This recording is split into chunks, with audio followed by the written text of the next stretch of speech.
Peter Sellers' movie called Being There. It's a story of a dull-witted gardener who had spent his entire life just tending to the garden of his boss's mansion and watching television shows. And upon the death of his master, through a set of circumstances, soon became a voice for wisdom by using pithy phrases about growth and seasons and other garden terms to comment on everything from the stock market to life. The movie ends, of course, with the possibility of this idiot gardener becoming the president of America. Uh, he doesn't become the president of America. So America, of course, did not get a gardener as a president, but it did get somebody else. Good afternoon. I'm Aniket Bhagwat, and on behalf of all of us at Leaf, welcome you to the second episode of Saturday Sojourns, Modern Landscape Architecture in India. Firstly, let me thank the many people who have joined us as audience, and I do hope all of you stay interested and come back every week. The webinar will be held every Saturday for the next 4 weeks. Registration links for each episode will be put up on Monday. We are also mailing folks, so please come back. We would love to have you, and do tell your colleagues and friends. The seminar is born out of the thinking that we do need to discuss design in India in a more investigative, even a more introspective manner. While this is true of design in general, it's particularly true about landscape architecture. The trajectory of this trade in India can be seen as belonging to 3 periods. The time from the 1950s to the early 60s to say about the 1980s. This was a period of introduction, of setting up the foundations by folks like Professor Satish Khanna, Professor Ram Sharma, Professor Ravindra Ban, my father, Professor Bhagwat, and Mr. Kishore Pradhan. They brought with them not only ideas of design inspired by their education in Europe and America, but also a sense of ethics, process, and design philosophy. Professor Shahid straddled their time and the time after them. He was a strong link and navigated a course with immense knowledge of the profession. The next phase, from the 1980s, was really a time when mostly the students of these stalwarts started work. This was a period of consolidation. The profession spread to new geographies, and many practices demonstrated a certain competence. It was a period of designers such as Nanu Shastri from Bangalore, the late Vijay Hatangadi, Neena Chandavarkar, Raju Pradhan, Preetanshi Singh, Nupur Prothi, Nikhil Dhar, to name but a few. And the present, starting from around the 2000s, saw really an explosion of the profession. With many more schools and several young people traveling overseas to study and returning, there are now hundreds of young practices and professionals that do not seem to be encumbered by the past or the traditions of design as may have been established in the country. And equally, that the landscape architect is now seen in many more cities and towns across the country. We really do not know about these proponents in the present work or what their guiding spirits are. This webinar really is a way of exploring this universe. Every week, we will have 2 offices present their work, each for a period not exceeding 20 minutes. So in all, 12 firms. We want all those who have registered to have a voice and request that you post questions in the chat box, and depending on the time, we'll pick up the questions that demand some attention. In the last session, Varna showed us her delicate ephemeral landscapes, and Dhara and Nishant delighted us with their thoughtful prose and wondrous drawings strewn with creatures of the wild. In discussion, some points emerged. Does the landscape or does the work of the landscape architect need to respond to man-made boundaries, or at the least, in intent, leap beyond and examine the larger canvas in which the site is located? A lot of landscape design conversation today is about remediation, healing, restoring, perhaps an indication of our scarred earth and its settings. But should we worry that it prevents us from other emotions linked with the act of creating? Drawings can be a powerful empirical tool, but can also at times be an act in themselves, sometimes self-limiting. Do the imaginations of the drawings find translation on the ground, or should they? Does landscape design have the ability and responsibility of being embedded with narratives other than ecological or sustainable fabrics?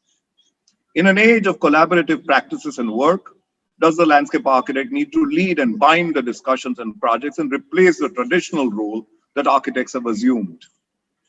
Is landscape design education made limited by its vision, by its historical association with the architectural colleges? What would be the pedagogy if it was more associated with the disciplines of geography or agriculture or forestry, etc.? Is it possible to help steer our physical fabric so that the buildings are set in landscape and not as in present, where landscapes jostle for the little space left for them? Like the last time, this time around, we have two presenters. The first set of presenters are Preetanshi Singh and Shantesh Kelvekar, founders of Reading Grounds, a practice in Bangalore established in 2014. Today, they have a rather potent narration that could well open up to many philosophical and intellectual inquiries into the meanings of this profession. Their lecture today, or their talk today, is titled In Search of Meaning. Our second presenter is Hemali Samant. She's based in Mumbai and established a studio in 2014. Her presentation today, titled In Continuous Search of Seamlessness, casts light on the not often deployed methods of praxis, but also of using small possibilities and converting them into graphic and ecological narratives. Her influences and the manner in which they are reflected in her work may well allow a discussion on the language of landscape design in India. Through this series, we are joined by a set of people who are thoughtful, full of empathy, accomplished, and folks that I personally respect a great deal. Today, joining us for the second time around is Professor Vasavda, an architect researcher based in Ahmedabad. He's a fellow of the Royal Asiatic Society of Great Britain and Ireland, as well as a lifelong member of INTAC. His work led to Ahmedabad being declared a World Heritage City by UNESCO, and of course, he is my teacher. Mr. Rajiv Katpalia is a partner at Vastushil Consultants, founded in 1955 by, of course, the Pritzker Award-winning Professor B.V. Doshi. Rajiv works across scales. He's the architect for a host of powerful architectural projects in India, such as the Nalanda University in Bihar, and also one of my favorite projects that sits on the intersection of art and ecology, Smriti One in Bhuj, that commemorates the victims of the earthquake. He joined us as an observer the last time around, and today he joins us on the panel. For the second time again is Dean D. Cruz, who graduated from JJ College. He co-founded Mosaic in 2001. He was part of a state-level committee for the making of the regional plan for Goa. His poetic projects are many, and one in the recent time that I've enjoyed a great deal is the Januma retreat in Bhopal. The last time he was telling us a little bit about the social initiative that he anchors that is called COCOM. Again, joining us this time is Professor Snehal Nadarsheth, who did her undergrad studies from CEPT, but for the longest time, she headed or ran the studios at the School of Interior Design. She's an author, a great thinker, and currently the Dean of Architecture at the Anand National University. Joining us this time also, and because she could not join us the last time, is Dr. or Professor Meghal Arya. Meghal Arya is a dear friend, of course. She completed her master's from Georgia. She's done a PhD in a topic that is knowledge embedded in architecture, water structures of arid India. She's currently Associate Professor at Faculty of Architecture at SEPT University and, of course, a partner at the award-winning Arya Architects. Meghal, I'm sorry I don't have your picture up. We weren't expecting you on this one, but welcome nonetheless. And then finally, we have Suneet Mohindru, who completed his master's in landscape architecture from SPA. He's a co-founder of Oracles, a consultancy that focuses on landscape design and planning. He's also a teacher and one of the few sharp, thoughtful voices that we often turn to when discussing landscape architecture in India. Today and through this series, he joins me in moderating the sessions. Welcome all. And with this, I would like to welcome Shantesh and Preetanshi to do their presentation. Hello, everyone. Thank you for having us on Saturday Sojourns. As an initiative, what LEAF has done is provided a space to young practices like ours for not only in terms of sharing our work, but also our position, our stance, our ideology and principle. And with this approach, we believe it will not only be a platform to present ourselves, but also a platform to mutually learn from our friends and professional colleagues. We are therefore truly honored to be here.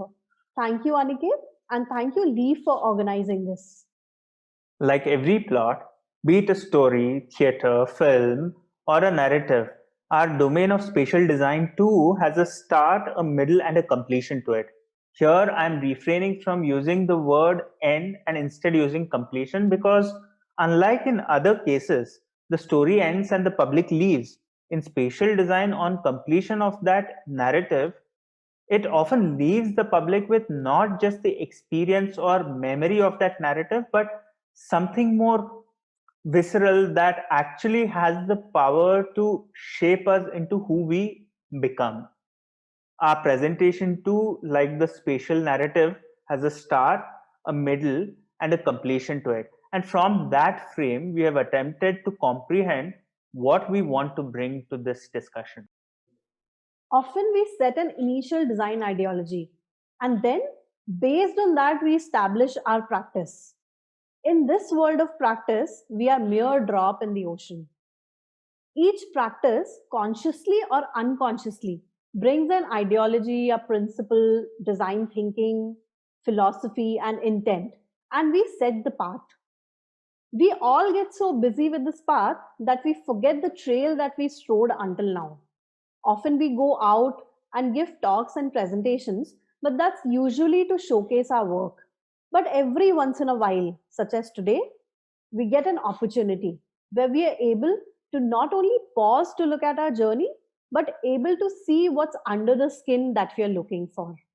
Our presentation, In Search of Meaning, is one such opportunity, a chance for us to take a pause and not only present but also to look within.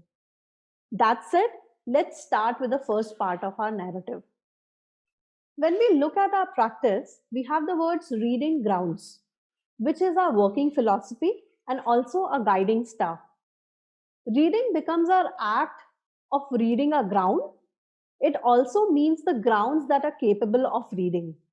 With this dual nature coexisting, we intend to mean that reading should not only be an act towards the terra, but should also make the ground such that the forces there, the people, ecology, inhabitants, and the habitat itself starts reading it and shaping it, thereby dissolving the presence of the idea of a designer in the first place.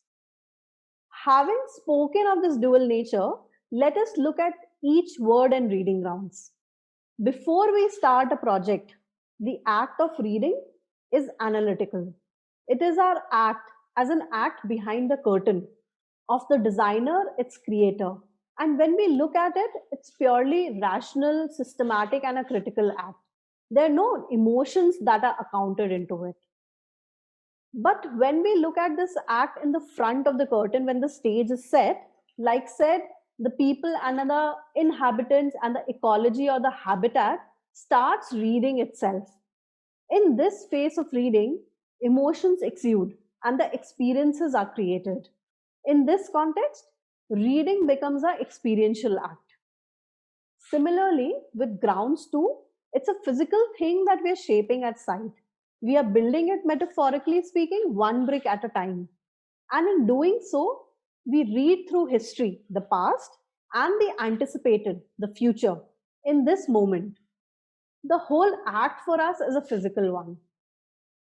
Grounds also mean a basis on which something is held. And that which is held need not always be physical or tangible. Ground can also be something on which we stand, our basis of existence, as an idea or a philosophy. When reading is both analytical as well as an experiential act, and grounds become both physical as well as an ideological matter, reading grounds becomes a platform where we are able to express our logical as well as a visceral side. Through reading grounds, we intend to not only shape, orient, and direct a space into a certain manner, but also then see what it can shape us back into. With that, we move to the next section, the middle. The middle is a space with many possibilities. Here, seemingly impossible things become possible. Even Narsimha, when he killed the demon Hiranyakashipu, he did that from this middle space, which was neither day nor night, neither human nor animal, neither in nor out, and neither earth nor sky. This is the space where we have all the possibilities open. A stage of design which often is prioritized is the initial concept. Sure, conceptualization is of great value and it sets a precinct, a tone for the project. But there is a rush to define things. We want to bring a sense of certainty by posing a strong concept, which is an illusion and often is never met. For us, the stage where we work in tandem with all stakeholders becomes a means to bring forth those new and unimagined possibilities. It also is not an easy task, just like in the case of Narsimha. But within each stage, there always is a middle ground. Even when the project is so called completed, it still isn't consumed or utilized by its end users and therefore unaltered. So there is a scope for that to be refined, and that becomes the middle ground. Finding that middle in everything is where we can bring forth a new emergence. As reading grounds, we intend to explore this field. This field of middle ground is not necessarily always physical, but is always a space of uncertainty. Even Heisenberg's uncertainty principle opened up a new realm of quantum physics and challenged the classical approach. If we look at the words architecture and landscape, the two words not from what they mean and neither from what they portray, but from where the terms come from, their etymology, we can see that defining factor is something as architecture. We can see that the word is therefore used in many contexts other than its meaning also. For example, Dr. Ambedkar is the architect of Indian Constitution. Here the word architect is used to portray something that is built, something that is with deliberation, something that has an intent. Landscape, on the other hand, means the scape or the backbone of the ground. The prior is our act of defining, while the latter, landscape, is a natural course that evolves through time. In that context, can the build that is undefined and yet rooted to the ground become or be termed as landscape? And likewise, the opposite, something like a green meadow which is meticulously planted beds of flowers can be termed as architectural. In 2014, when Professor Doshi's exhibition opened up at NGMA in New Delhi, he brought a topic that resonates with our conversation today. He defined his work as landscape.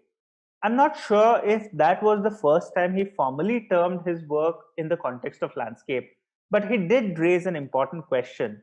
Can architectural spaces be left without definition?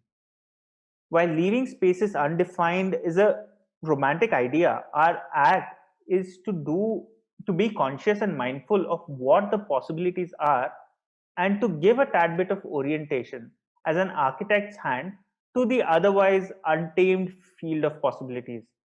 However, putting this in words is easier said than done. This February, as a practice, we turned 7 and we are still lost and finding our way.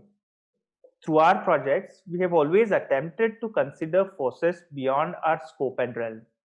In bringing those together and weaving them is a charm. What this act does is three things. One, it roots the project to the ground and brings belongingness.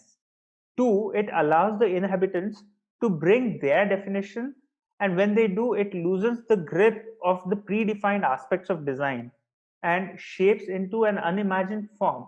And three, because of one and two, it reverberates with a new energy, with a new vibrancy into that space.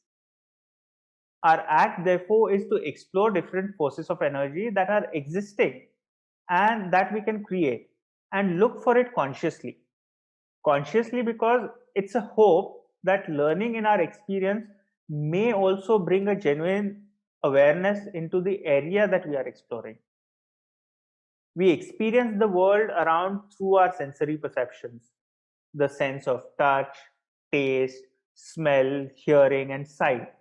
But beyond these five physical senses, there are the other senses, the sense of space, time, belongingness, memory, and intuition.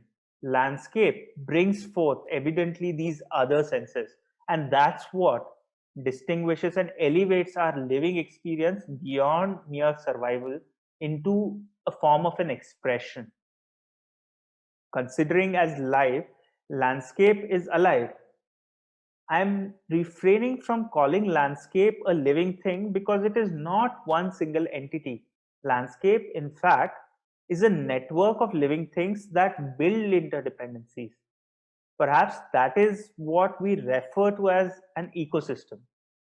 Now, if we look at it scientifically, then ecosystem is a system formed by the interaction of community of organisms with their physical environment. But an ecosystem is much more than that. The scientific definition sounds a bit transactional, and one does not transact with nature, one exchanges with her. I'm not speaking here in a philosophical sense, but an experiential one, something that is intimately connected and rooted. Digressing a bit, as children, and I'm saying this as children because that is when we were free from our biases, our apprehensions, our notions. As children, when we fed that cow in the neighborhood or watched the ants follow each other in a trail, we felt innately connected with those life forms. Those emotions on one front, combined with the mutual physical dependencies that we bring between living things, makes it much more than transactional. That's what ecosystem really could be. To find an expression to this idea of landscape, we have to therefore look beyond merely engineered ways of understanding ecology and ecosystem. We have to observe innately, intuitively, and instinctively at life. We may frame an assemblage of words in our day to day language to merely communicate, but we often turn to literary works to find an expression, to be inspired. The conventional planning approach of survey, analysis, and design may be good in reading the physical correlation between ecology and ecosystem and may inform us well in structuring them. But often turning to Mother Nature will allow us to find that expression, like in the literary work, that inspires us, that touches us, that moves us. While the scientific learning is an important aspect that we have gathered and are also constantly striving to detail out by using different softwares and tools and methodologies and processes and whatnot, it is important, we believe, to realize the nurturing quality of nature and position the realm of design into this field of constant exchanges.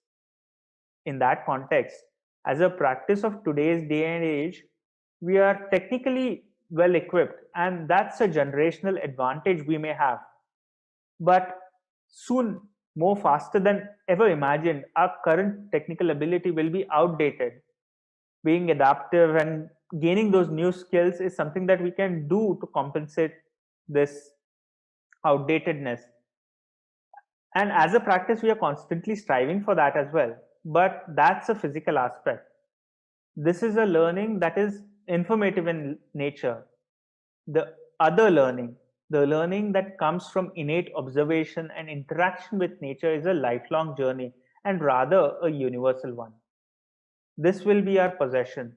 And I'm not speaking as our practice, but what I mean is that this will be a true possession worthy of falling upon, as this interaction with nature is a universal language. This is a true transformative learning, a learning we believe is much needed in our times and going forward in future. Having said that, as a practice, we recognize the pros and the challenges of both these facets, the informative side of learning and the transformative side of learning. And therefore, we bring a coexistence of both these ideas, both these aspects into our work. Architecture is a spatial design profession, and as architects, we tend to look at space as a product. Landscape, on the other hand, is commonly perceived as the interstitial that fills the gap quite literally in architectural or built environment. We took Saturday Sojourns as an opportunity to challenge this paradigm, not from an identity of a architect or a landscape architect position, not from an egoistic position, but rather from an etymological standpoint. Like brought in the beginning of the presentation, the etymological roots of the word architecture and a landscape need to be comprehended to prepare ourselves for this new paradigm. Our search in this profession has been to try and amalgamate different facets of landscape, and through this discover the meaning and the experience of pause, position, and poise. We think art and spatial design facets of landscape allows us to connect with pause, the slowness in landscape.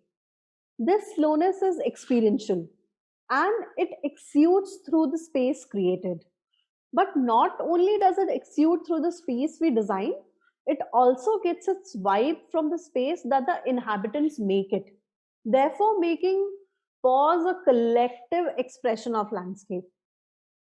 The engineering or the technical front of understanding a land in its physical sense and from a distance allows us to position and situate the landscape. Like, again, like pause, positioning too is a two-phase act. One that requires a technical understanding, and two, which is a more important and a rooted one, I feel, requires an ingenious and a native learning. Often we strive to learn these aspects of landscape through local villagers, farmers, people, and forces that are really rooted in the ground. The poise, on the other hand, is ethereal. It's hard to describe and it's only experiential. Speaking about it any further is only futile, and it would be fake if we say we understand it. Knowing that it is something that cannot be understood in totality, one still has to strive for it. Just like in Riyaz, the singer practices day in and day out without worrying about perfection, but immersing in the act totally. We as practice attempt to do that consciously. It's a simple act, but not an easy one. In this realm, we have attempted to jot down our idea of feeding. It is an intimate affair with land, with Mother Nature, with ingenuity and rootedness, and by becoming one with the context and the process. Our hope through this is to give a new direction to not just our practice, but to our profession, our discipline. Time and again, the world, particularly the Western idea of academia, seeks a scientific validation to everything we do. While that certainly is important and that is something we can back upon in a physical realm, it leaves very little room for consideration of experiential and the responses that emerge out of it, the ingenious ones. Our hope is to bring the balance between these two facets into our work, the scientific and the ingenious one. That, we believe, will give a seamless transition into the transformation of the land we interact with. In this approach, unlike Eric Swingedow, who says planning is a violent act of erasure, here we depart from this thinking and we believe that it can become an act of integration, of union. The whole process is an internal experience as much as it is of creating one for the end users. Slowness in this context is not about the physical pace of making things. It's about realizing the pace of nature and calibrating ourselves with that of hers to really understand her forces and experience it to then reciprocate and bring appropriate and adequate responses. As designers, we are conditioned and also influenced to think as if what we make is permanent. But is that so? This process, we have realized, has allowed us to see and appreciate the impermanence of nature, the impermanence of the approach we take, the impermanence of the process, and the impermanence of the forces that are acting. Our ideas we share are not universal either, but they have the ability to shift, to transform, and to become appropriate to the time and context we exist in. We are only a means to bring forth this idea that has existed since the dawn of time. Perhaps in this sojourn, that adaptive ability is all that shall matter. Through this platform, we hope to raise questions and to see if we as a collective are able to discover something for ourselves. With that, I once again thank Leaf for providing us this platform and thank you all for being with us today. Thank you very much, Shantesh and Preetanshi. That was Thank you. very dense presentation. I don't know whether you've read Donna Haraway. Donna Haraway is an author who works with artificial intelligence, and she's written something that was quite popular that was called the Cyborg Manifesto. And in a recent book, which is about a year and a half back, she coins a new word, and the new word is called Thulucene. She argues, of course, that it is not the Anthropocene that has led to the state that we are in. It is the Capitalocene that has led us to look at relationships in ways that have not been particularly beneficial to the planet. And so she coined a word that's called Thulucene. And in that word, what she really tries to urge us, pretty much in the same manner in which you are urging us today, is to examine our relationships not just between man and man or not man and animal, but between increasingly the animate and the inanimate. And I think the last part is what really struck a chord with me, and I saw that sort of being reflected through your presentation through that how do we begin to reframe, reimagine our relationships with the world, contrary to the manner in which these relationships have been constructed in the last couple of 100 years. So thank you very much, and I'd like to invite Suneet to take this on and sort of summarize a little bit, and then invite the other panelists. Thank you very much for this presentation. Thank you. Thank you. Thank you, Aniket. Thank you, both of you, for presenting and bringing in new perspectives in the approach to your work and the way you look at landscape. And I think, Aniket, you've already summarized a lot about it. And I would straight away want to go to the panelists to say that what aspect or what idea do you think is something that brings in a very new perspective to the way that this practice is looking at landscape. So, for instance, something that caught my attention, one of the things that caught my attention was where you said that landscape is something that is interstitial, it is something that fills the gap. And I would like to also rethink on considering landscape as something which sets the context. So how do these two patch with each other, filling the gap and setting the context? Would somebody like to pursue this question further with the panelists? So we haven't heard Rajiv the last time because he was observed. He had joined as an observer. So Rajiv, would you like to take this, and then perhaps Professor Vasavada and so on and so forth? Aniket, your audio is very unclear. There's a loose connection kind of a thing. Okay. So no, I was just saying, is it better now? It's cracking up a little bit, but yeah, we can hear you, but it's cracking up a bit. Okay. Okay. One, I'd like to commend both of you for a very thoughtful presentation. It was, I mean, the words that you used, the thoughts that those generated, and more than the images, I think they set up a sort of chain of thought in my mind. I'm still struggling to sort of put them into some coherent order. But one of the things that came about was the fact that landscape, as what you're talking about, is about time, and it's alive, and it sort of shows you a past which continues to the present and then goes into the future. Whereas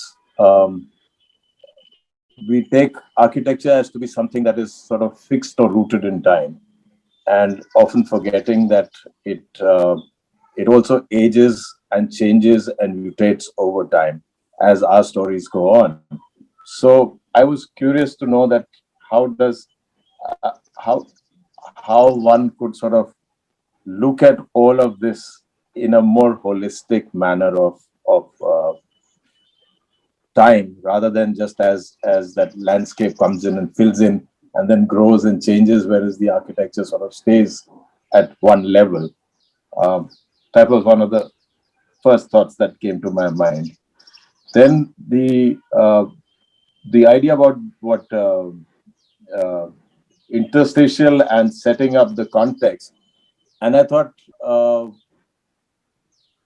isn't it that you first, in anything that you do, any place that you come to, the first thing that you do is you set up the context by searching, as you mentioned, of what is there and how it sort of grows and changes over time again.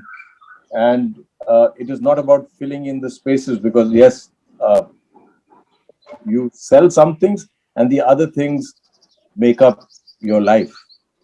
So how do we balance the two was something that I was sort of trying to figure out, that how do you give importance to one over the other.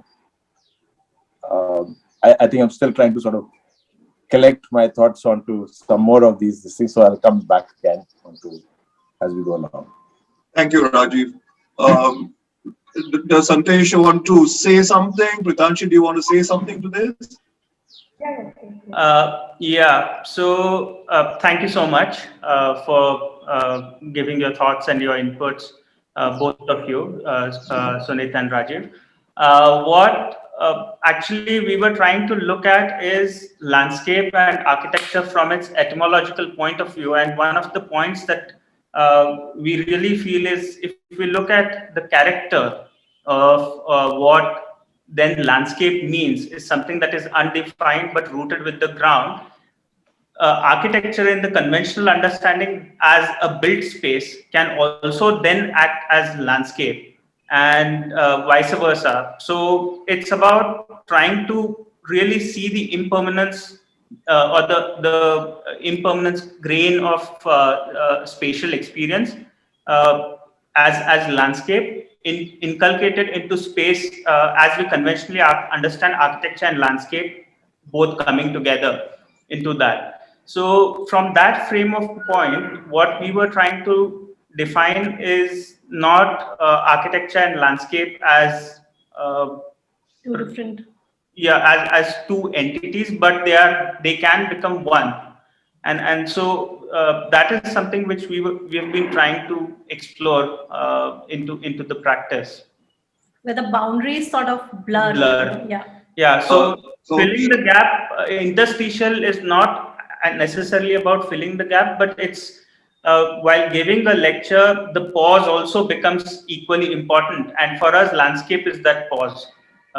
for example? So Shantesh, just to sort of help clarify, I hope my voice is a little clearer now. Yes, yes. Rajiv has this particularly wonderful analogy of the power of the ruin, and it might help us to, in this conversation, to begin to understand, this whole thing of ephemeral, or this whole thing of temporal, or this whole thing of not fully defined, or not living and yet living. Rajiv, would you like to just sort of spend a minute explaining that a little bit? Yeah. Uh, I firmly believe that, there is ruins actually best exemplify this continuum of landscape and the build. And they have a power because they're not complete in themselves, they have a power beyond themselves. They sort of seem to suggest possibilities for each and everyone to imagine their own sort of completion of things. And this completion never happens. But on the other hand, the decay continues, and that decay sort of takes on different facets as time goes by. So I think in some ways they represent the best of the two these things. So how do you make buildings which seem like ruins and yet, I shouldn't say the term make like ruins, but I'm saying that perhaps allow this collaborative thing of pause, as you mentioned, uh, and are not static, are not rooted in at one point of time, which is what generally all things that we deal with become that way. They become, what would you say, that this is it, and that's the completion of it. Actually, they have lives way beyond themselves, and that's that exploration. When you mentioned in your thing about, as pauses in landscape, I was also wondering about your nature of your collaboration with, say, architects that you worked with. How did you sort of dissolve the barriers between the two of you to sort of achieve the things that you would like to do in your practice? Thank you, Rajiv. Yeah. Is Meghal there? Meghal, Snehal, Dean, if you're there, Professor Vasavada. So, hello everyone, and thank you both for this presentation.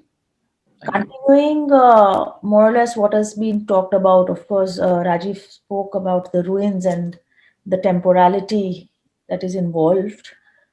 For me, what was very fascinating about your presentation, and because you come from this etymological position of landscape and architecture, and if one was trying to put the word built, whether one would not call landscape also as built, because you are in a way constructing the ground.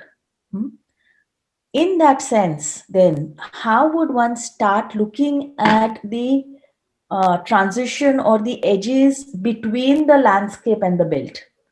One is to say that the whole landscape itself is interstitial or is in between, but then there is also an in between, or there is also that line that is there between the built, in that sense, the architecture and the landscape. And I found that while the conversations, and I think you're very, very good with your words and the way you have presented your projects, it would have been very interesting to find if in some way some kind of detailing could have understood or explained that connection between what was seen as architecture and what was seen as the landscape. Thank you, Meghal. Dean was, I think, came on. Dean came on to say something. So, Dean. Yeah, actually, it provoked a thought in my mind when this debate was going on about an architect and a landscape architect, and I think the word landscape architect has a certain arrogance towards nature. I mean, as an architect, you see that there's a tremendous transformation of materials and a reshaping of these materials into forming something that's almost permanent in nature. Whereas somebody who works with landscape is actually working on something which is you're partnering. I think, as they mentioned, it's an exchange with nature. But you're really working with a material which you're just shaping a little. and even whatever shape you gave to it is not permanent. It's constantly in motion, in movement. There's a very interesting book written by this lady called Maggie McNabb, who I also had the chance of meeting. It's called Design by Nature. And it goes beyond the typical biomimicry sort of approach that people have, draw from nature, and you mimic nature in a way. So she goes into, beyond pattern and shape into understanding the elements of nature and understanding the movements, the motion of nature, over time, over the seasons. And I think it's important that we realize that as landscape architects, we're, it's much less than even partnering with nature, because nature has so much of variations in it and so much of change. I mean, if we do not intervene in nature, nature will take over. It has a natural ability to carry on in whatever way it seems right to survive. And therefore, it's important that we pull back that arrogance as landscape architects in terms of, and really look at how we can enable nature to continue that sort of journey in whatever direction it wants to. We tend to sort of violate nature a lot in the way we handle landscape, I feel. And I think a response has to be much softer and gentler in that way. It just brought up this sort of emotion in me. Thanks, Deep. Snehal, yeah, and then Professor Vasavda. Yeah, I think thank you both Santesh and Preetanshi. It was really nice to see the work. It was very finished. All the pictures that we saw seemed that you do consider landscape to be something that is really in between and is trying to complete the picture. So to me, that was something that I was questioning. It would have been nice if we could have seen the transformative nature that you were talking about. And that could have been really interesting presentation, because that would have actually brought on this understanding that you seem to want to discuss, which is to say that it is transient, it is growing, it is changing. But unfortunately, what happens is what you've shown us is things which is filled up and completed this ground for architecture, for inhabitation, and for everything put together. So there, I personally felt that your take was fantastic. Your understanding is there in terms of what you are doing, I guess. But I do feel that maybe that disconnect was what brought on a lot of discussion, which is good as well. Thanks, Neil. I would like to just add one First, probe here that, in many ways, when we are saying landscape, and we just discussed the idea of build, and we said that that is also something which stands in between. Now, very often the term landscape starts to become synonymous with just plants and natural processes, or with just what nature may entail. And this is where I feel that the narrative gets only half addressed, and there is too much of this division that one is seeing in the present, where as the profession of landscape is developing more and more, somehow at various levels, the architect is giving up at the boundary of the building, and then the development of the outdoor, sometimes as filling in, but at most others as actually setting up the whole ground, setting up the whole context. So looking at everything that is outside the building. So nature is but a part of it. And just like nature in the form of probably sun and wind blow through the building and impact the way we look at the building, likewise the processes of nature, plants, probably water, everything impacts the way we look at landscape. So I feel that probably that's another thing that we must keep in mind when the term landscape starts to become loose, or singular, I would say, not loose.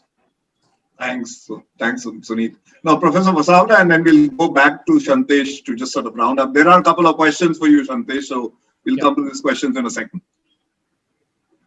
Thank you. Thank you, Aniket, and thank both of these presenters. It was quite a detailed presentation, but I have some, sort of questions about uh, the presentation. I mean, this may be also my own, sort of my own way to look at things. You see, what you presented in the beginning, starting from the meanings of the word, architecture, and landscape. I personally feel that I would look at it not from the linguistic, meaning, but from what I could grasp through examples. And that makes me more confident about, understanding about these two, very different, I mean, two, though very different, but two extremely interdependent disciplines, you see, because one is natural, which is made by nature, and the other one is man-made, and somehow how the two, sort of correspond to each other. So that is the question. One question I want to understand from you too is when you were presenting, your words actually came first, and then you showed some of the examples to display your own understanding about the whole, landscape. Now, as far as you were concerned, the first part, how did you get to that first part? I mean, was it out of your understanding of landscape and then observing several examples and then trying to sort of, think about them and then to come to this understanding which you have explained through words? Or you have got these words first and then you're trying to, or you're struggling to find meaning in the actual examples? So, how do you really approach when it comes to a kind of practical problem? Because and the examples you showed were part of your work or were part of the observations that you have made on works of landscape. Because I must tell you, I was very upset looking at one photograph where a tree trunk is just, sort of stuck up in a big platform. Now, that is the most insensitive thing I would expect from a landscape designer to show as an example. So there are some issues, for me to understand the way you work, the way you think, and the sources of your thought processes, you see, because I think your field is such that your sources could never be out of books or dictionaries, you see. I think you have the whole plethora of nature in front of you, and that must really become your books. And that is from where you really derive your understanding. And then that is what you present as a kind of exercise, which you have obtained from what you have observed in nature, and then what you are trying to somehow assimilate, put together and present it as your own understanding in terms of what goes inside, you see. Because in all our cases, you see, I think theoretical part is something which is part of our mental and internal exercise. See, we don't, when we are asked to present a building or design a building, we don't present theory, we present actual work, and that has to really come up. You see, because if you don't do that, then I think there is a problem somewhere, because I think there is a kind of disconnect between what your thinking processes are and what your observations really take you to. So I have a little bit of, difficulty in following your presentation. Maybe you have really done excellent job, but I think there is a need for a little bit of introspection, you see. And it would be very good to see more and more in terms of your own ideas and exercises, that you develop, as a designer. I'm sorry, but this is what I would like to say. No, sir. That is what we have come to expect from you, and clear, crisp, sort of straight, honest Sometimes it hits us in the gut. Sometimes we can deal with it, but nonetheless, that's why we love you. So Shantesh, Preetanshi, I think that you must respond to this. Yes, Yeah. absolutely. Go ahead. So, first of all, thank you all for your comments. And with Professor Vasavda, what he said, we totally agree, because it in a way shakes the entire idea that we presented, and at the same time, it also gives a different angle, a different dimension to really look at. Also, after I think our college days, there is some sort of grinding that is happening. So it was really, in a way, sorry, he wants to say No, no, something. no, you finish. You finish. He will say it after that. So in a way, it really shakes that notion that we bring. Yes, we started bringing from an etymological or the linguistic side of what reading and grounds mean and what architecture and landscape mean, and then we were trying to correlate. But we do really look at experiential aspects. Experiential aspects are not easier to put in words. Perhaps this is more easy to structure and present. The experiential part, I think we ourselves are just as a practice quite young, and we find it quite difficult to put it across as well. So that's one thing, and we are really sorry that one of our pictures upsetted you.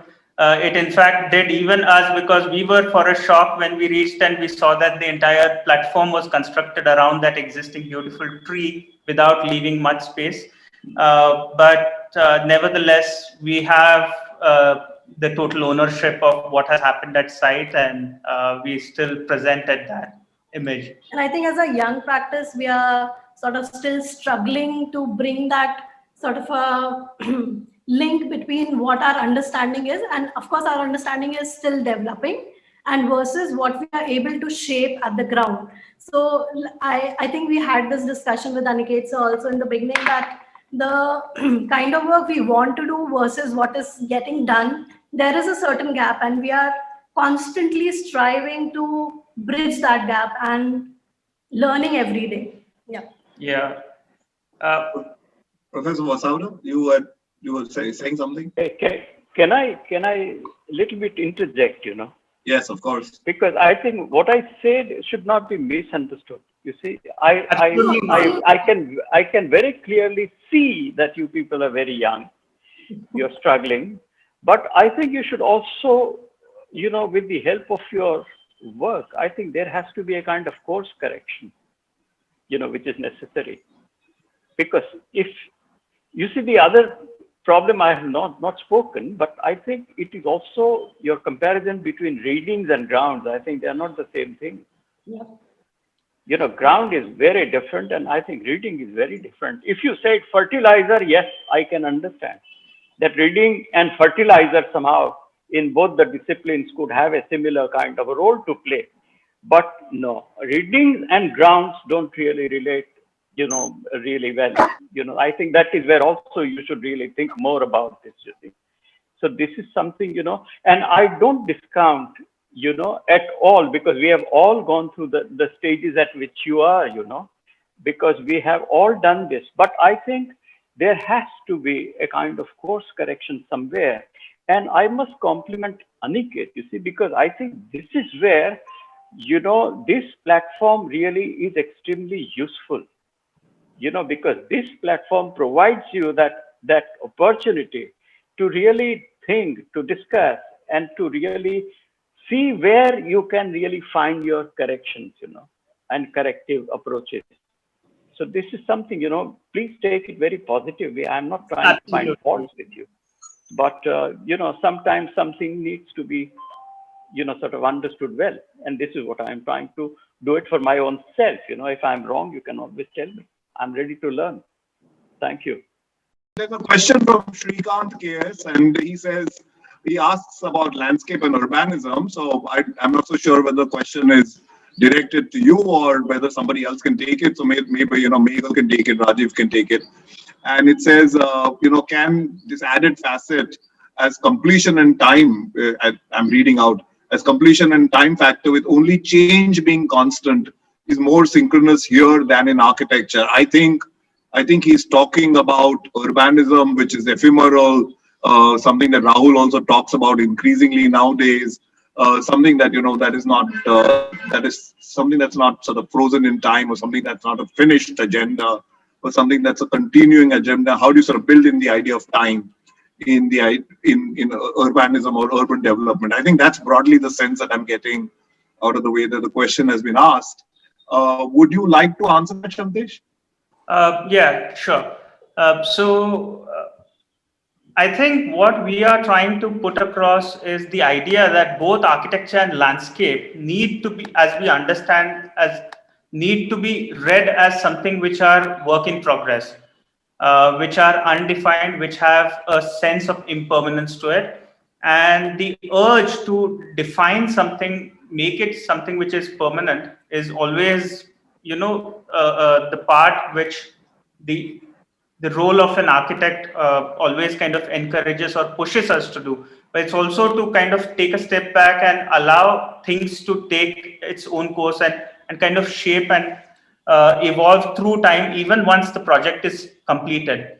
So from that standpoint, what we have been trying to look at is a this journey, this pursuit towards our profession is something which is evolving constantly, and I really don't know how to put it in words, but um, uh, yeah, I mean, something, but where architecture and landscape, if they are constantly evolving, then definitely one thing that is happening is that they both are, in a way, landscape from its etymological understanding, whereas architecture is something which is, if it is defined.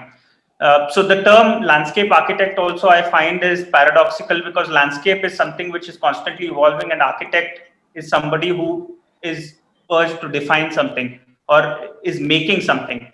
So in that sense, if we understand landscape as something which is evolutionary, then architecture and landscape needs to be looked at in that form, perhaps, if that makes sense. Yeah, no, I think that, yeah, it's I think it's a good answer. I'm going to end with Nimita, who is in the chat box, sent you a little compliment, and generally says that she's liked the presentation, likes the discourse that is happening, and likes the way that you've looked at linguistic understandings and meanings. So thank you very much, Shantesh and Preetanshi. I mean, that was great discussion, great presentation. I think that you should loop back to Professor Vasauda. Again, I am sure that there is a lot that you will get if he chooses to discuss this with you a little bit more. And with that, we could perhaps move on. Suneet, can we move on to Hemali's presentation, or is there something that you would like to say? No, we are running short of time, although there are several issues that could be discussed. But let's move on to the next. Okay. If there is time. Thank you all. Thank you. Hemali, over to you now.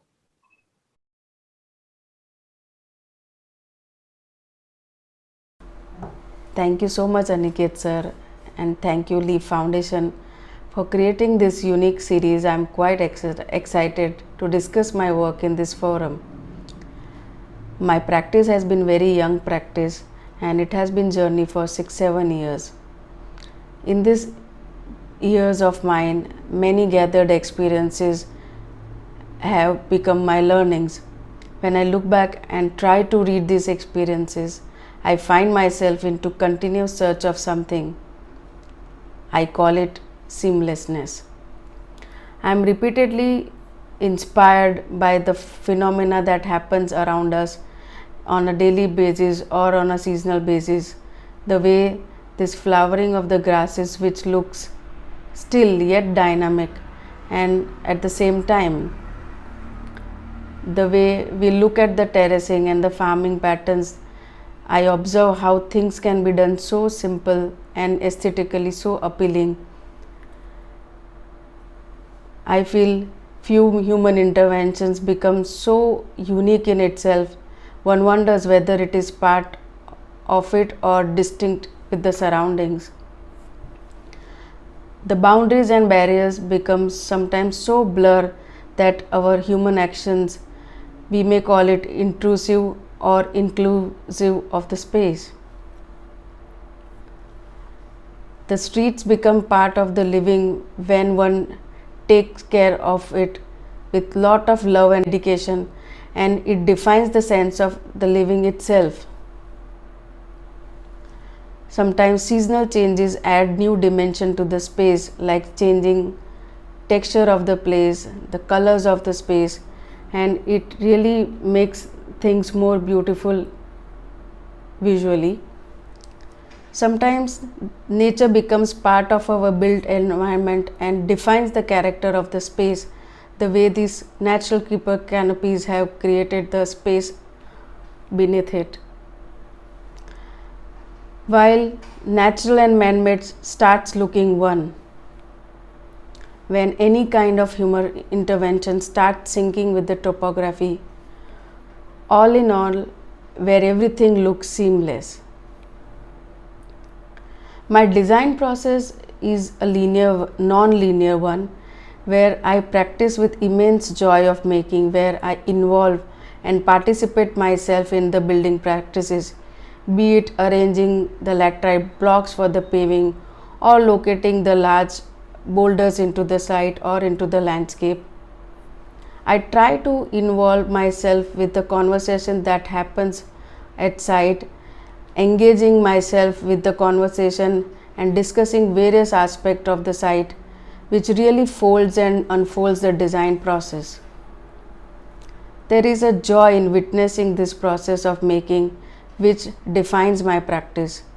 I would like to share this experience through few of my projects. To start with, first, a natural ice cream parlor in Juhu. The brief given was to create a unique experience with nature as the brand called Naturals. The site is a triangular pot with a narrow marginal space of 5 to 6 feet, which was the only outdoor area of the experience. The design aimed that it should look less like a store and more like a park. That was very challenging, and we started this whole approach to create an enclosure which cuts oneself from the hustle bustle of the city. The idea was to create the canopy where the structures becomes almost invisible and the creepers take over the space. It was detailed in such a manner that simple rectangular frames connected with thin wires will allow the creepers to go over it and make the space. While doing this, we realized that what if we could explore the floor too? As part of this whole experience, we imagine what would it feel while walking over the greenery. That would surely give a different dimension to the space. We further developed this idea and made the customized wire mesh panels and detail in a way so that it could be easily maintained. Being a commercial property, it was important part to consider the maintenance, where one could water the pots or clean accordingly and easy to lift. We placed around 450 pots beneath the jali and created the floor surface to walk over it. This is what the space has grown to. It has almost become a cocoon which gives a unique experiences. The light penetrating through these creepers create an interesting patterns on the various surfaces of the space. The punches in the canopies bring back to memories of walk in the woods. The twisted branches takes me back to the space that I was inspired earlier. The next project is BKC Sculpture Plaza. The site is located at Kalanagar Junction, which is one of the most busiest junction in Mumbai. The site was envisaged to be an entry point to BKC. The vision and the design of the sculpture was already finalized before we came on the board. The site is surrounded by the roads from all the three sides, and there is a constant vehicular movement. This area is not only busy in terms of vehicular traffic but also pedestrian movement, where one daily commutes from one end to other end of the space. This made us realize that we should create a space which will become a pause point for the daily commuters. We did a quick study to understand how the traffic islands were treated and imagined. We realized most of them were either non-accessible, non-interactive, and almost felt like it was a leftover space in the city. The existing site was almost treated in the similar manner. It was in a state of abandon.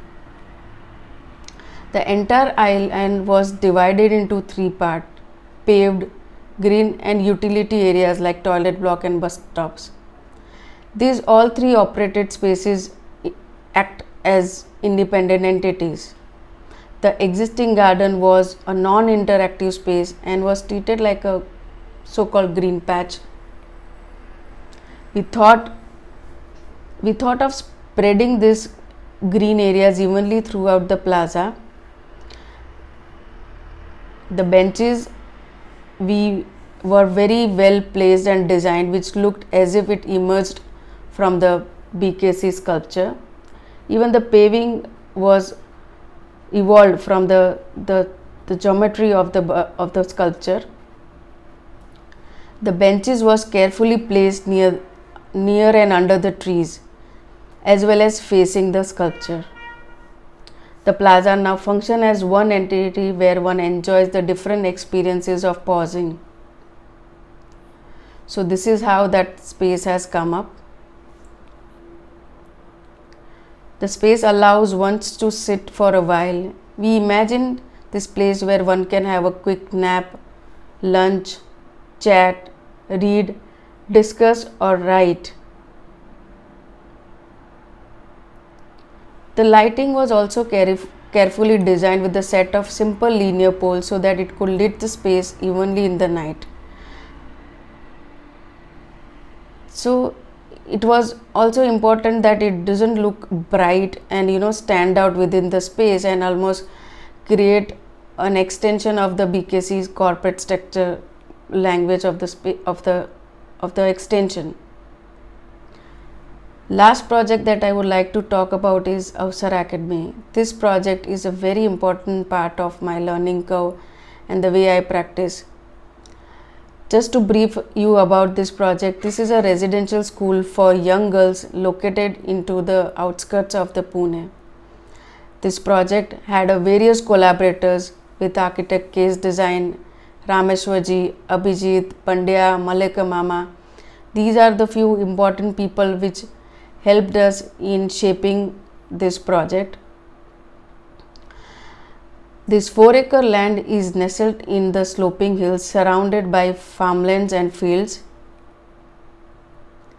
When we went for the first time to the site, the land looked like this. We realized there is no electricity, no water connection, eroded soil, the rocky substrata, a small or almost no funds for the landscape, and no formal landscape contractor. As one conventionally look at it, that how do we start the landscape design or how do we start the process of landscape implementation? We started doing a boundary tree plantation, thinking of that the trees will grow and eventually we can create a more greener space parallel when the buildings come up, which became a starting point of the project. We planted the trees and realized that how do we water them? So we saw a blasted block or a hole in the space where the water was filled due to the rainwater. Then how do we pull the water? That was again a next question to it. So this is this kind of small jugaad where you pull the water through the availability of the bucket. Again, there is no source that we can pull the water. So these were the few realizations that made that how do we go ahead with the developing of the site. We did a basic slope analysis and tried to create or tap primary streams running through the site. We did lot of water related studies. Various options were explored that could allow us to harvest the water, like mini check dams, or either we do rainwater harvesting pond, swales. They were part of continuous explorations. The master plan kept evolving with the time and conversation that happened with the various collaborators. It was never constant. We always had little bit shifting here and there, arrangement and locating every aspect of the landscape or considering the built form also. While developing the site, the prime focus was to use local resource and techniques which would be cost effective as well as appropriate for the site. Costing was very critical concern which shaped landscape strategies like local farming, local construction methodology, setting up plant nursery.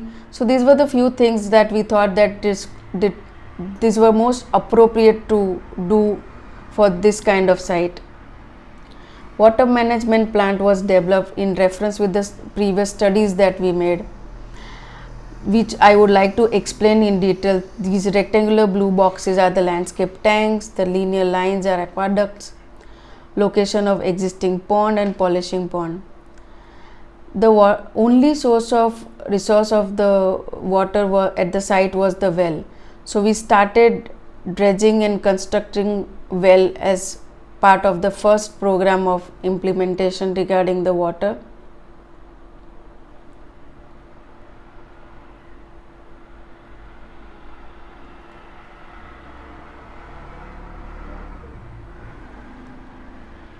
So this is a diesel pump operated dredging device which was locally sourced and used for cleaning up the pond.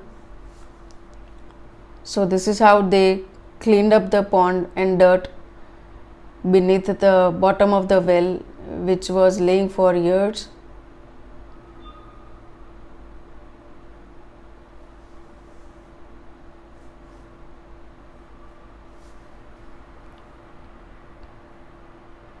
We involved local people who knew how to construct well. They exactly knew which is the best time to clean and make the well. We gradually formalized the well. So this kind of small interaction that help sketches or no formal drawings, that we almost did everything on site, measuring it, calculating the depth of the water. All of this happened with constant being at the site and collaborating with the local people. While in conversation with local farmers, we adopted the traditional irrigation system of aqueduct that carries the water to the orchard. We thought this could be very important part because the site is sloping. So we created the network of aqueducts and water tanks at various intervals which can irrigate the landscape areas through help of the gravity.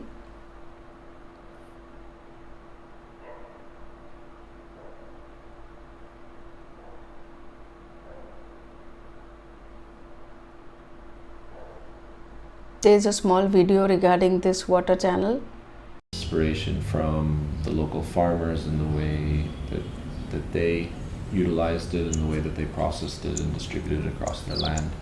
And so for us it became a really important element to understand as a sort of life source for the campus. One of the other aspect is that we thought that polishing pond, which is like a grey water pond, which is at the lowest point of the site, where the grey water from the toilets filters through the reed bed and collected here. We, as you see, that there's no human resources, so we ourselves had to be participate in marking, calculating the slope. This all happened on the site, and on spot on decisions were taken with the local people. So one of the other aspect, that being on hardy strata of the site, we had to do a plastic lining in order to hold the water. This water is again reused for the landscape irrigation. This is what it looks when there's a full occupancy in the campus. Soil moisture was another key aspect, where the existing topsoil was eroded due to runoff. With the use of simple technique of pitching the boulders that came out of the excavation, this helped us in retaining the soil moisture, as well as it allowed to establish the growth of the plant. So this was again a very simple way of looking at things, where where you reduce the source, you reduce the energy, and you reduce the cost. So these were the few things which really helped in shaping the land. Due to this, the soil moisture was retained during the course of time, and we started introducing vegetable farmings which become part of the daily routine. Being a residential school, the canteen was part of the daily meals. We started using different cropping patterns with the knowledge from the local farmers. So daily crops like palak, fenugreek or methi, chilies, tomatoes were planted so that can be used for the daily meals. During initial stage of design process, the planting, we were very important part of the campus. We parallelly started setting up the nursery so that it could be cost effective when we buy a smaller plant. Planting design was carefully made, keeping in mind with all the factors at the site. We tried using lot of hardy species and bulbous plant that could multiply in course of time, and we can use them all over the site. The planting happened in various stages. As and when the building was built, we started shaping around the build forms. So these are the few planting plants that we designed. The process of the planting was very unique. So we thought that once we buy the plants, that is a different story. What we do and how do we space plant it. So we designed the space with a mixed planting, which only not gives the character of the space, but also the variety it offers into the campus. So during our conversation with the local team, we realized that with all the bulbous plants which have multiplied with every year, we can uproot it during the monsoon when the soil is loose, and this will allow us to save the cost where 2 bulbous plant becomes 3 or 4 and every year, and then we can plant it all over the campus. Few cuttings were cut so that can plant it at the right time during the monsoon, and then again be part of the planting process. Girls, the most important part of the campus, were very much engaging.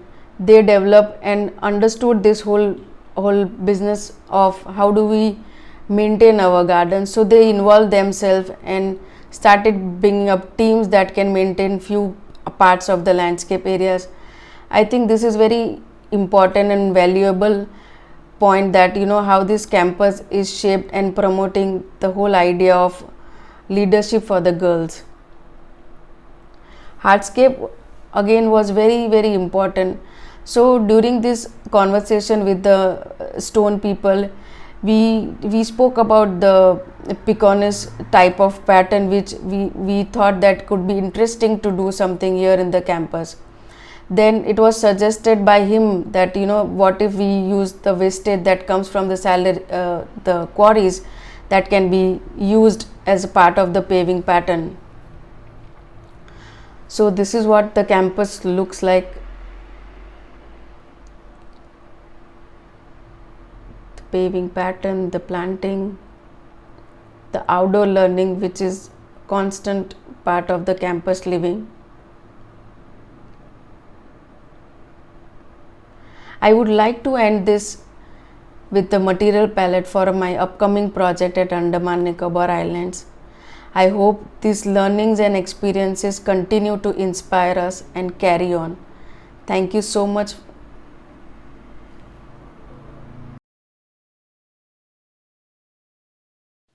That recording got cut a little bit in the end, Hemali, I'm sorry. But thank you very, very much, Hemali, for this wonderful, wonderful presentation, and sort of reminds me of the seminal nature in which languages get constructed. And when I was looking at your presentation, there are two things that struck me. First, I think how appropriately do you respond to different typologies. So when you're dealing with a tight space, when you're dealing with an urban space, and when you're dealing with a space that is benefit of all resources, so to say, or the resources are of a different kind, uh, the kind of language that you begin to develop for all of them is so appropriate, and I think that's quite wonderful.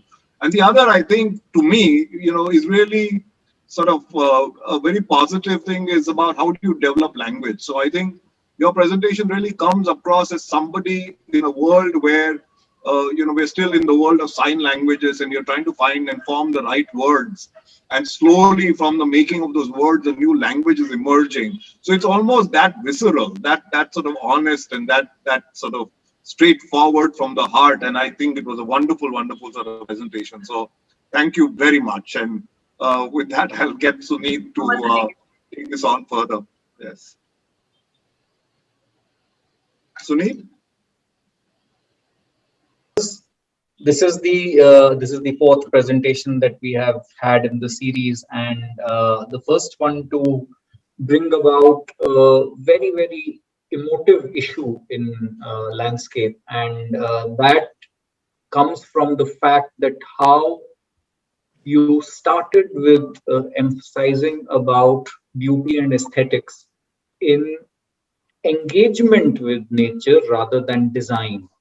So here, this is one thing which I would like to really emphasize here, that the source of inspiration in landscape, apart from pure nature itself, and of course, apart from the entire historical precedent that we have about how we look at landscape, is this daily utilitarian landscape that we see, the productive landscape, the landscape of the fringes, the landscape where human engagement generates a kind of an aesthetic. And that being an inspiration and having been followed to the degree that you did is commendable. And I think the first project that you presented, where you had the wireframe flooring and the plants growing underneath and the creeper and the wire and all that. So that was a perfect statement, I would say, to try and emulate what happens through very natural engagement with nature in the vernacular, and bringing it as a language which is, so to say, effortless in terms of generating design. And in your second example, I found that the most interesting part to me was that the whole method of looking at and the design of that junction was acknowledging the fact that one can be alone and aloof in the din. One can be absolutely to oneself in no matter how dense the surroundings are. And this unique quality of landscape space is something which I really found very emotive in the way you looked at it. And of course, the last example was surely a case in point of not only leadership and building things in the way that you did, but also I found the same parallel narrative coming in and helping you to actually become an engager with the nature rather than a designer. So I think that's the high point of this particular presentation as an inspiration. So I would like the others, maybe Dean, to add something, or Rajiv, if you would like to say something. Yeah, if I can go first there. Yeah, I think it's nice to see real projects which really are handled very well. I mean, the thing of, as you mentioned about the floor, is really interesting, the metal floor. The second project, which is the island, in a city which has so much going about it and so much of activities, the island, I was looking at the island as more refuge. I mean, expounding the term island, and I think there was a much greater opportunity to actually explore the thing as a place of refuge in this really disturbing city scenarios that we have. So I don't know if you had a chance to do it again, would it be very different from the learnings of how it's behaving now? And the third project of water, you really stressed the importance of water, and your starting point was water, and how you took it into the project. And I think Meghal would be really ideal to comment on that, the driving force of landscape and water itself. But thank you very much for sharing your projects with us. Thank you, sir. Thank you. Meghal, do you want to take this? Thank you, Himali. I I was really fascinated by your work simply because as an architect and with some background of trying to research water and architecture, I've not ever been able to figure out how to handle these things on our sites. So Aniket knows my knows that story very well, and so it's really nice to see how you're making it. And I think this is probably the only way to make it happen is to really look at it in a step-by-step process rather than trying to look at it as an overview. What I really also liked about your presentation, and this is something that has been kind of going on in my mind even before we started these projects and these presentations, is that the tendency of looking at landscape only as a picturesque or a very pretty photograph has been kind of overwhelming the entire narrative, more or less in the, and it's probably true for architecture in any case, but now even landscape seems to have joined the forces. And to see that it is the process of how something is being put together, and I think that you have defined it for yourself pretty well. It's you have no hesitation of defining where you come from. And for someone so young, I think I find that fairly overwhelming actually. And I just hope that you kind of hold on to it. See a big smile on Hemali's face. Rajiv, so Rajiv is somebody who's also struggled with water. So Rajiv, Himali, first of all, wonderful presentation. I really enjoyed it, and I empathize a lot with what you've shown because, well, I've gone through the same process in some ways. But more than anything else about your presentation, I felt it sort of looked at the joy of making. I think very often we disassociate ourselves because we put in words, we look at theories, we look at drawings, and we really forget the actual joy of making things. And I think your presentation brings forth that great joy of your getting involved with everything and actually being there. So that I think is very, very, I compliment you on that. The other one was about looking at productive landscape. And productive landscape, I don't mean the fact that you grow vegetables or whatever, but I think the fact that you looked at this interaction between how farmers grow their things, how natural courses of water are, ascertained and then used in the simplest possible ways, in the cheapest possible ways to make something out of it. And I think that journey that you showed about how you collect water for your last project was fantastic. I mean, I think I really compliment you on all your things, and don't lose the joy of making. Be involved the way you are. Thank you. thank you, Rajiv.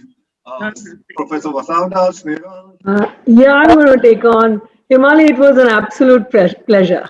I've seen Hemali as a student, and now I'm seeing her now, student of architecture, and seeing her, and she has retained that innocence, I think, and the belief in observing and learning. I think that is something that's fantastic, Hemali. I really appreciate the struggles that you have enjoyed, and I know that you really like making. So that I think clearly is there in your presentation, and I think your presentation in that sense is really really honest, and it was wonderful to watch this. Professor Vasavda. Thank you, ma'am. Yes. No, this was very good work. I think uh, it was very, joyous to see somebody really working with hands. Because, I mean, your real teachers are the local people, the local farmers. They never draw.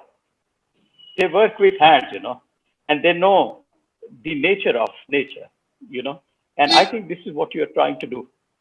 And, the last project was very challenging because I have seen, Aniket might know, I've seen some of these works in Western Ghats, you see, where they're trying to deal with completely barren land and to develop, to allow it to develop its own biodiversity, And these experiments that I've seen have yielded tremendous results. And I think you doing that, was something, which was extremely, interesting to see. And I think you have really succeeded well because you hit the basic necessities very rightly, you see, the source of water. And then allowing the land to recuperate, you see, on its own, and introduce things, introduce the kind of vegetation, that the land will take on its own. And the other thing was that I think you were part of the project with the architects, you see. So I think you had also a sort of chance to somehow integrate both together. And the third part, you see, is what was very, very impressive was to somehow induce into the girl students, the interest of really working on their own, for their own little pieces of gardens, you see. So these projects were very sensitively handled. I must compliment you for that. The only thing I want to understand a little bit for myself, which I could not, because this is something which I've never seen anywhere, was the floor of the ice cream shop. And you had plants underneath in the kind of ground, and you were walking over the steel floor. Now, this is something, which was something very, very different for me because, thank God that it was higher, but supposing if the plants grow, what happens? You remove them from there? So, sir, it was Because I've seen walking over ruins, for example, there are glass floors and you are walking over the ruins because they wanted to show you what was lying maybe 3 meters below the earth. And that was to appreciate, you see, as to if you walked on it, you could understand the plans, of the relics, which are there, to sort of observe and see. But I have never there's plants underneath and you walk over it. So that was something very new for me. And I want to understand from you as to how do you deal with this? I can understand water, walking over water, and I don't know why, perhaps maybe even there, you might have, felt that perhaps water was necessary there, and you tried something else, with water there, and people walking over the water, underneath.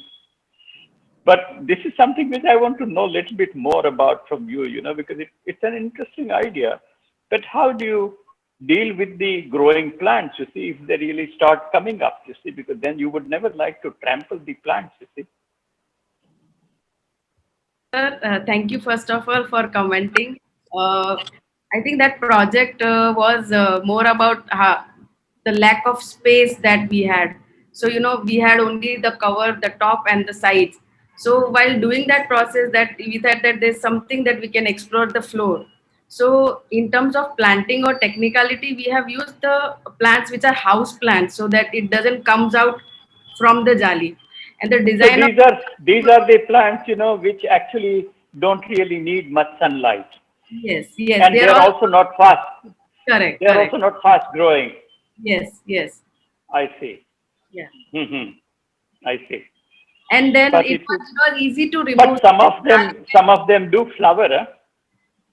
No, we have completely used the shaded plants because there was not sunlight throughout the day. I see.